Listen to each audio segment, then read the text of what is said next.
কিন্তু বাজে ভোর 5টা। আর কোথায় এসেছি জানো? জর্জ ওয়াটার গেটে গঙ্গা জল আনতে। হ্যালো এভরিওয়ান, এই মিষ্টি সকালের শুভেচ্ছা জানিয়ে আমার আরও একটি নতুন ব্লগে তোমাদের সকলকে জানাই অনেক অনেক স্বাগত। কেমন আছো তোমরা সবাই? আশা করি তোমরা সবাই ভালো আছো।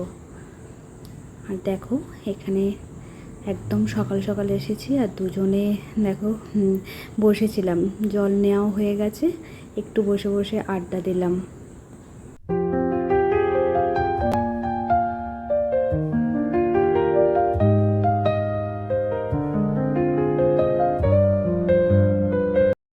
সকালের এই মনোরম দৃশ্যটা যে এত সুন্দর, বেশ ভালো লাগলো, মনটা একদম জুড়িয়ে গেল। আসলে প্রতিদিন তো বাড়ির কাজ করতে করতেই সকালটা কাটে, আর আজ গঙ্গার পাড়ে বসে সকালটা কাটিয়েছি। এত ভালো লাগছে, মনটা এত শান্তি লাগছে। গঙ্গার হাওয়া, দুজনে একসাথে বসে আড্ডা মারা, বেশ ভালো লাগছে। আর দেখো দুজনে একটু ফটো তুলে নিলাম। আজ কিন্তু ব্লগটা একটু আলাদাভাবেই শুরু করলাম। আর দেখো এখন কিন্তু বাজে 11:30, আর দুজনে ব্রেকফাস্ট করে নিয়েছি। অনেক দিন ধরে মনটা লুচি লুচি করছে। বন্ধুরা, এখন কিন্তু ঘড়ির কাঁটায় বাজে সন্ধে 6:30, আর আমার কিন্তু এদিকে সন্ধ্যা পুজো দেওয়া হয়ে গেছে।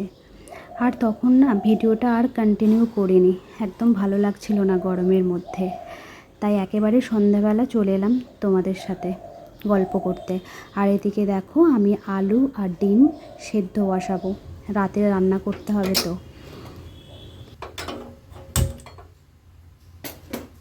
আর এদিকে দেখো চালটাও আমি ধুয়ে নিচ্ছি। ভেবেছিলাম ভাত করবো রাতে, আর ডিম কষা না হলে ডিমের ঝোল, যে কোনো একটা করব, কিন্তু মন চাইলো না।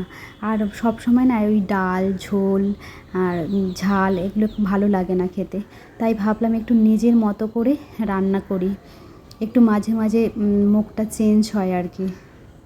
আর জানো তো, কোনো কিছু রান্না যখন নিজের মনের মতো করে করবে না, এত কষ্ট করে রান্না করব, যখন সেই রান্নাটা খেয়ে যদি ভালো লাগে, কেউ যদি বলে যে ভালো হয়েছে, তখন সেই কষ্টটা না আর কষ্ট বলে মনে হয় না, বেশ ভালো লাগে, তখন মনটা খুশি হয়ে যায়।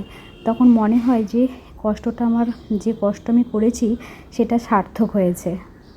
আর আমরা তো বাইরের খাবার খুব একটা খাই না, খুব একটা বলতে গেলে খাই না ধরো বলতে গেলে।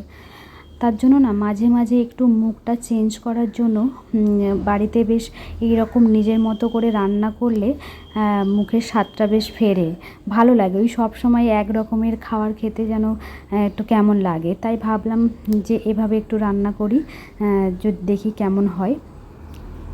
আর এদিকে দেখো তোমাদের সাথে কথা বলতে বলতে কিন্তু আমার ডিম আলু সব সেদ্ধও হয়ে গেছে। আর দেখো কড়াইয়ের মধ্যে তেল পেঁয়াজ কাঁচা লঙ্কা তারপরে গরম মশলা টমেটো সব দিয়ে দিয়েছি, ডিম আলুটাও দিয়ে দিয়েছি, কতটা কাজ এগিয়ে গেছে। আর এটা দেখো আমি কিন্তু গরম জলটা করেছি, এটা তুমি দিতেও পারো নাও পারো, আমি ভেবেছিলাম একটু ঘি দিয়ে ওই রান্নাটা করব, কিন্তু এইগুলো ছিল তো দুধ দিয়ে দিলাম দেখো গরম জলের মধ্যে। এগুলো তোমরা দিতেও পারো নাও পারো, আমার ছিল বলে আমি একটু ভাবলাম বেশ গন্ধটাও ভালো হবে, তার জন্য কেওড়ার জলটা দিয়ে দিচ্ছি। দেখো টেস্টটা বেশ ভালোই হয়। এদিকে গোলাপ জলটাও দিয়ে দিচ্ছি, আসলে ছিল বলে দিয়েছি, না থাকলে কি আর দিতাম। আর এদিকে দেখো মিঠা আতর দিয়ে দিয়েছি। যখন রান্না করি আমার বর বলছে কি বিরিয়ানি করছো নাকি, আমি বলছি বিরিয়ানি নয়, কিন্তু এটা আলাদা রান্না, বিরিয়ানি ঠিক না। আসলে মিঠা আতরের গন্ধটা পেয়েছে, তাই ভেবেছে যেন বিরিয়ানি, সারা ঘর না মিঠা আতরের একদম ম করছে গন্ধতে, ভালো লাগে আমার না মিঠা আতরের গন্ধটা ভীষণ ভালো লাগে। আর এদিকে দেখো ওই মশলাগুলোও করে নিয়েছি, সব একসাথে দিয়ে দিচ্ছি। আর এখানে কিন্তু আমি হলুদ ব্যবহার করিনি, যদিও আমাদের মানে হলুদ ছাড়া রান্না করি না, 1 চিমটি হলুদ দিয়েছি। ক্যামেরার মধ্যে মনে হচ্ছে যেন হলুদ হলুদ, কিন্তু অত হলুদ আমি দিইনি, একদম একটুখানি সামান্য দিয়েছি হলুদ। আসলে নাকি হলুদ ছাড়া রান্না করতে নেই, যেই রান্নাগুলো দেখবে মানে সাদা রান্না হয় সেতে 1 চিমটি হলেও হলুদ দিতে হয়। এটা আমার শাশুড়ি মায়ের কাছ থেকেই আমি শিখেছি, আমাকে যেটা শিখিয়েছেন উনি, তাই বললাম। দেখো এদিকে কিন্তু আমার রান্নাটা প্রায় হয়ে এসেছে, আর ভাতটা না একটু বেশি সেদ্ধ হয়ে গেছিলো। আর এদিকে না আগে থেকে আমার ভাজা মশলা করা ছিল, তো একটু মশলা দিয়ে দিলাম, ভাজা মশলাটা বেশ ভালো লাগবে খেতে আর কি। আর এদিকে দেখো আমার রান্নাটা কিন্তু হয়ে গেছে। খেতে কিন্তু খুব সুন্দর হয়েছিল, মানে স্বাদটা সত্যিই খুব ভালো লেগেছে। আর মিঠা আতরের গন্ধ তো আমার খুবই ভালো লাগে।